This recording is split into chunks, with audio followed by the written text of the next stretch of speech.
Quantity കണ്ടില്ലേ, അവിടെ 250 വന്നിട്ടുണ്ട്. അതെന്തുകൊണ്ടാണ്? ഫ്യൂച്ചർ വാങ്ങുമ്പോൾ നമുക്ക് ഒരു ഷെയറായിട്ട് വാങ്ങിക്കാൻ കിട്ടില്ല, ഒരു ബണ്ടിൽ ഓഫ് ഷെയർസാണ് വാങ്ങിക്കാൻ പറ്റും.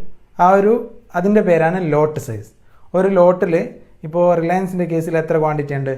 250 ക്വാണ്ടിറ്റി ഉണ്ട്. അതവിടെ ഓൾറെഡി വന്നിട്ടുണ്ട്. അത് നമുക്ക് 2 ലോട്ട് മേടിക്കണമെങ്കിൽ നമ്മൾ 500 ഷെയർസ് ആവും.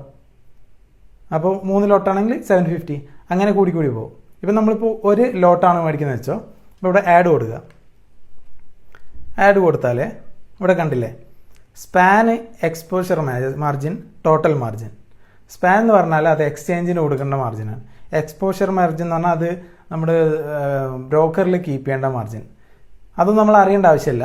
ഇവിടെ ടോട്ടൽ മാർജിൻ എന്ന് കൊടുത്തില്ലേ, അതായത് 1,21,000 രൂപ.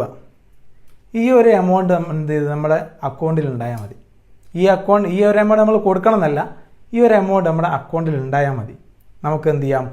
ഒരു ഫ്യൂച്ചർ മേടിക്കാം. ഈ റിലയൻസിൻ്റെ ഒരു ഫ്യൂച്ചർ മേടിക്കാം. അപ്പം മറ്റേത് നമ്മൾ എത്രയായിരുന്നു? നമ്മൾ 5,42,000 കൊടുത്ത് വാങ്ങേണ്ട സാധനമാണ്.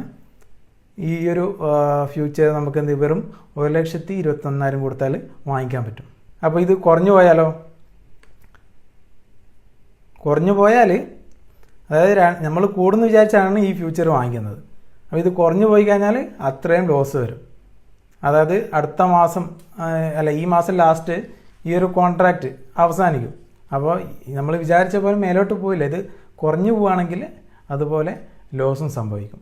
അതിൻ്റെ ഇടയ്ക്ക് എപ്പോൾ വേണമെങ്കിലും നമുക്ക് വിൽക്കാൻ പറ്റും. ഓക്കെ, ഇതാണ് ഫ്യൂച്ചർ. ഇത് മാത്രമാണോ? ഇതിൽ നമ്മൾ വാങ്ങിയ മാത്രമേ പറഞ്ഞിട്ടുള്ളൂ. ഇനിയിപ്പോൾ വേറൊരാൾ വിചാരിക്കുകയാണ് ഈ ഒരു 2,168 ഇനി മാർക്കറ്റ് ഇടിഞ്ഞ് കുറഞ്ഞു പോകും. അത് ഈ മാസം ലാസ്റ്റ് ആകുമ്പോഴത്തേക്കും മാർക്കറ്റ് ഈ ഒരു റിലയൻസിൻ്റെ പ്രൈസ് താഴോട്ടേക്ക് പോകും എന്നൊരാൾ വിചാരിക്കുകയാണ്. അപ്പോൾ ഇയാൾക്ക് എന്ത് ചെയ്യാം? ഈ ഒരു 2,168 ഫ്യൂച്ചർ ഓപ്ഷൻ സെല്ല് ചെയ്തിടാം. അപ്പോൾ എത്ര കുറഞ്ഞു പോകുന്നോ അത്ര ഇയാൾക്ക് പ്രോഫിറ്റാണ്. ഇതും ഇതിൽ ചെയ്യാം. ഇതാണ് ഫ്യൂച്ചറിൻ്റെ ഒരു ബെനിഫിറ്റ്. പക്ഷേ ഞാനിത് ചെയ്യാറില്ല, കാരണം ഇതൊരു ബെറ്റ് വെക്കുന്ന പോലെയാണ്, ഇതൊരു കരാറാണ്.